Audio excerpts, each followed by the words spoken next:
Alhamdulillahi Rabbil Alamin.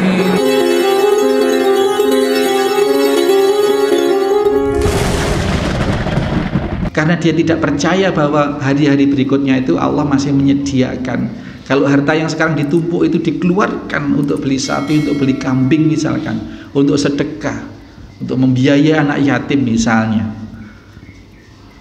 Ya yakin karena besok masih ada rezeki itu. Masih Allah jamin itu.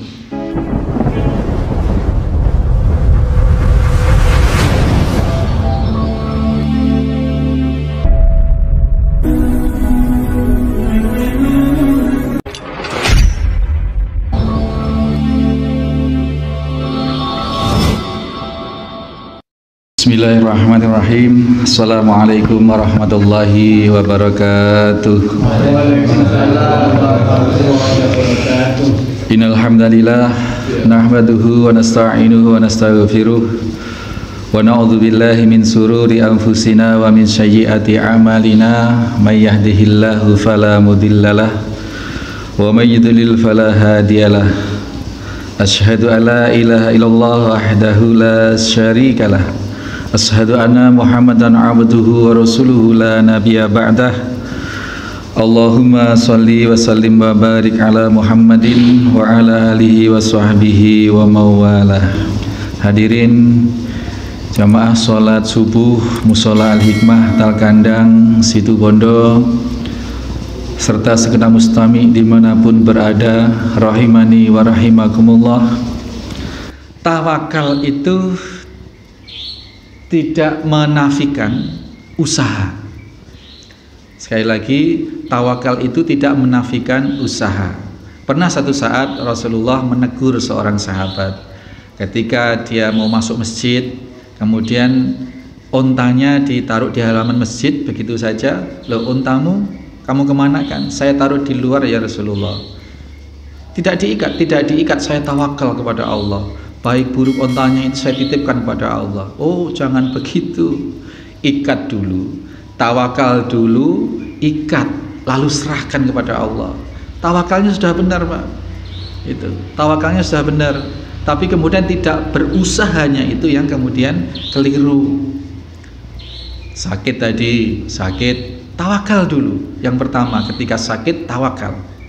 Ya Allah, sakitku engkau kehendaki aku sakit, pasti engkau menginginkan kebaikan dariku. Kemudian ambil dosa-dosa dan lain sebagainya. Kalau engkau belum menghendaki sembuh, pasti aku tidak sembuh, maka aku berserah diri padamu. Dan berupaya berobat.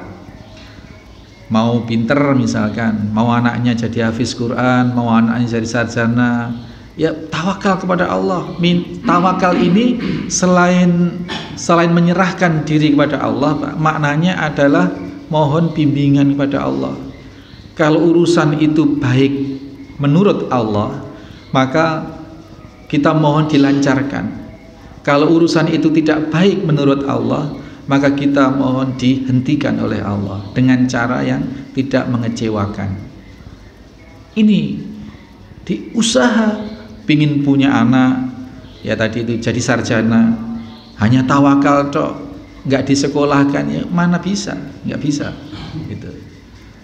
Jadi tawakal tidak menafikan usaha.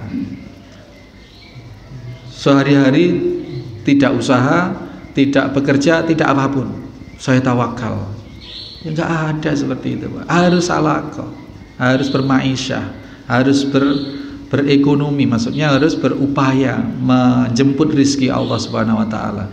Bahwasanya setiap kelahiran, setiap jiwa itu ada rizkinya, iya, tapi rizki itu harus dijemput, bukan dicari, karena sudah ada. Kalau dicari itu belum ada, Pak.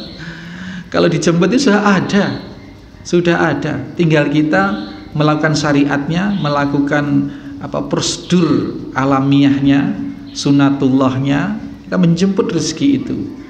Kalau dilandasi dengan ketawakalan tadi itu, ya tawakal tadi kita balik maknanya adalah kejujuran hati dalam rangka berserah diri kepada Allah Subhanahu wa taala dalam urusan-urusan memperoleh kemaslahatan dan menghindarkan dari kemudaratan, dari semua urusan dunia dan akhirat, maka ketika kita berekonomi, bermaisha, berbisnis, mencari nafkah, itu dilandasi oleh ketawakalan, maka yang terjadi adalah hanya mengupayakan rezeki yang halal dan thayyib saja. Tidak mungkin, mustahil orang yang tawakal itu akan menipu. Mustahil orang yang tawakal itu akan curang di dalam berdagang misalnya. Ini buah dari perilaku, dari buah dari ketawakalan. Rasulullah SAW memberikan satu gambaran yang gamblang dan sehari-hari kita lihat. Kata Rasulullah SAW, "Lau tawakkaltum 'ala Allah, haqqu tawakkuli." Apabila kalian bertawakal kepada Allah dengan sebenar-benar tawakal, la razuqakum, Dia akan memberikan rezeki kalian kama yarzuqut thaira, seperti halnya Dia, Allah, memberikan rezeki kepada seekor burung. Yahtu himason, di mana burung itu pagi-pagi keluar dengan perut kosong atau dalam kondisi lapar. Ya. Terus watarahu bitonan, dengan sore balik dengan perut sudah kenyang. Ini loh Pak, kalau tawakal yang sebenarnya itu seperti itu. Tidak mikir nabung, tidak mikir menumpuk harta, tidak mikir, dia betul-betul nol, dari pagi itu nol berangkat. Yakin Allah menyiapkan rezeki itu di luar.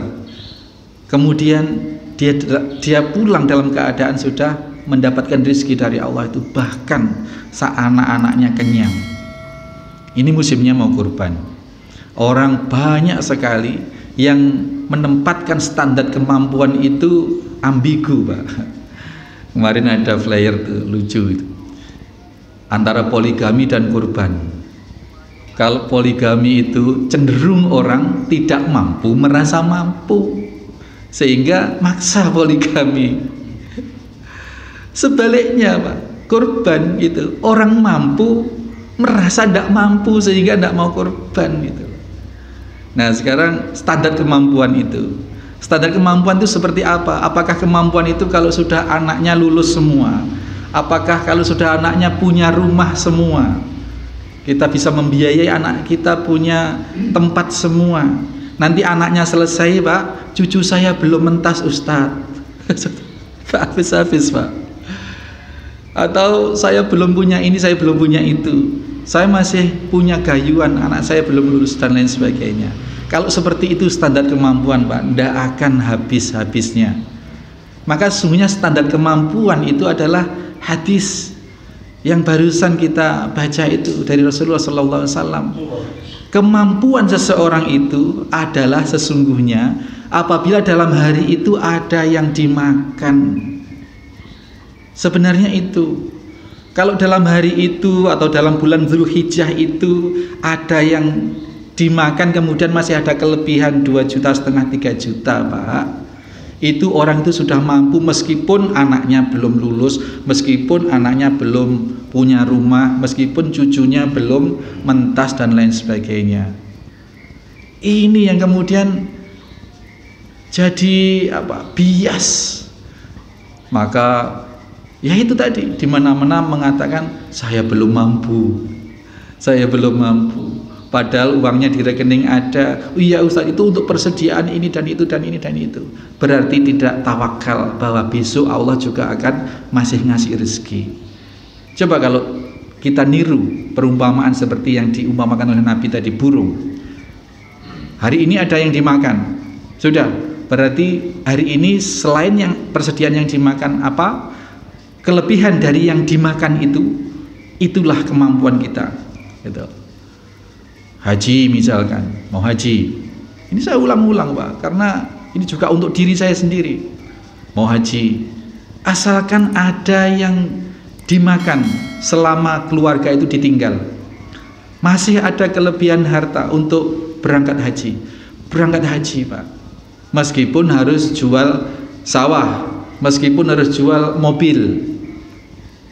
Loh berapa Ustaz, kan sawah buat ini nanti, buat ditanam-tanami, buat makan berikutnya. Hari berikutnya Allah menyediakan rizki berikutnya.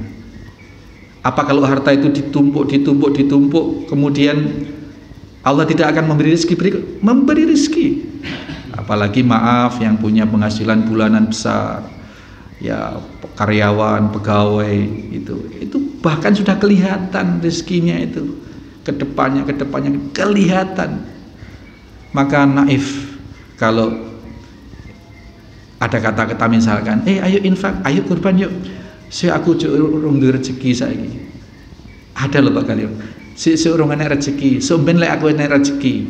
Emang setiap hari itu Allah nggak ngasih rezeki? Ini kalau ditelaah kata-kata ini, aduh ya Allah, kata-kata yang dalam tanda kutip durhaka banget kepada Allah Subhanahu wa taala. Aku belum ada rezeki. Besok-besok saja kalau saya sudah ada rezeki. Padahal kan tiap hari Allah memberi rezeki yang berlimpah-limpah, Pak. Naudzubillah min dzalik. Inilah tawakal. Tawakal ini berangkat dari keyakinan yang kokoh sehingga menimbulkan keimanan, dan keimanan ini akan membuahkan tawakal. Sehingga orang yang tawakal itu hidupnya enteng Pak. Orang yang tawakal itu hidupnya enteng. Tekaklah besok belum ada yang dimakan, percaya bahwa Allah besok itu juga masih memberi rezeki, memberi penghasilan, memberi makan. Sehingga itu tadi tidak ada eman-emannya, tidak eman-eman numpuk ini untuk persediaan bulan ke depan, sehingga menghalangi amal soleh yang membutuhkan harta yang ditumpuk itu. Karena dia tidak percaya bahwa hari-hari berikutnya itu Allah masih menyediakan. Kalau harta yang sekarang ditumpuk itu dikeluarkan untuk beli sapi, untuk beli kambing misalkan, untuk sedekah, untuk membiayai anak yatim misalnya, ya yakin karena besok masih ada rezeki itu, masih Allah jamin itu. Nah demikian, mudah-mudahan yang singkat ini bisa cukup mengantarkan pada paradigma atau cara berpikir kita yang selama ini mungkin belum begitu dilandasi oleh pemahaman tawakal itu, sehingga yang ada apa? Diugemi betul Pak harta itu Pak, diugemi betul. Takut besok nggak bisa makan, takut besok anak-anaknya itu tidak bisa mendapatkan ini dan itu, takut kalau mati tidak meninggalkan warisan kepada anak cucu. Padahal anak cucu sudah dijamin oleh Allah. Dan harta yang kita salurkan di jalan Allah itu hakikatnya tidak hilang. Karena berkah maka masih wungkul, bahkan bertambah banyak, dan bisa di dunia juga dibalas berlipat-lipat. Harta yang disedekahkan itu tidak berkurang tetapi justru bertambah dan bertambah. Nah, ini kalau tidak punya jiwa ketawakalan yang memadai Pak, angel itu, sulit.